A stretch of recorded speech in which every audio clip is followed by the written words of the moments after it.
दंड का भागी कौन हुआ ए लड़की? शांति को भंग करते हुए दरवाजा बोला। दरवाजे की बात सुन अत्यंत गहरी आवाज में विभित्सना बोली, इसके लिए धर्मदत्त ब्राह्मण भी दोषी नहीं है। विभित्सना की बात सुन दरवाजा बोला, क्या? विभित्सना बोली, हाँ, इसके लिए उस दुष्ट ब्राह्मण से कहीं अधिक दोषी है उस लड़की के माता पिता। इस प्रकार की मूर्खतापूर्ण बात कि लड़की में मंगल दोष है पर विश्वास कर उस अबोध बाला को पापी ब्राह्मण के पास रात भर अकेला क्यों छोड़ा? ऐसे माता पिता ही पाप के भागी हैं, अतएव दंड उनको ही मिलना चाहिए। अपराधी वह होता है जिसके व्यवहार से अपराध जन्म लेता है। अंततः तुम्हारे सवाल का जवाब दोषी है उस लड़की के माता पिता। ये जवाब देने के बाद दरवाजा कुछ प्रतिक्रिया देता उससे पहले ही विभित्सना बोल पड़ी, सुनो दरवाजे, मेरा न्याय उचित है या अनुचित?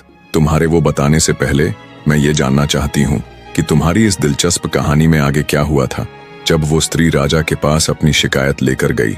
दरवाजा बोला, जब वो स्त्री राजा के पास गई और राजा ने सारा मामला सुना तो उसने उस ब्राह्मण को दोषी मानते हुए उसे फांसी की सजा सुनाई और स्त्री के पति से उसे फिर से अपनाने के लिए कहा। पर जब वो नहीं माना तो राजा ने उस स्त्री को अपनी पटरानी की मुख्य सेविका के रूप में राजमहल में रख लिया।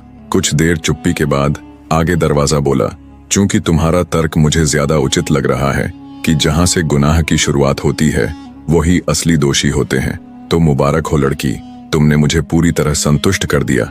ये कहने के साथ ही तीसरा दरवाजा खुल जाता है। विभित्सना बड़े ही सुकून के साथ उसे पार करती हुई चौथे दरवाजे के पास जा पहुंची। 3 दरवाजों को पार कर लेने के कारण उसका आत्मविश्वास अपने चरम पर था। चौथे दरवाजे ने भी सवाल करने से पहले विभित्सना को एक कहानी सुनानी प्रारंभ की। आगे की वीडियो भी बहुत जल्द आपके समक्ष लाने की पूरी कोशिश रहेगी। तब तक कमेंट करके जरूर बताएं आपको कहानी कैसी लग रही है।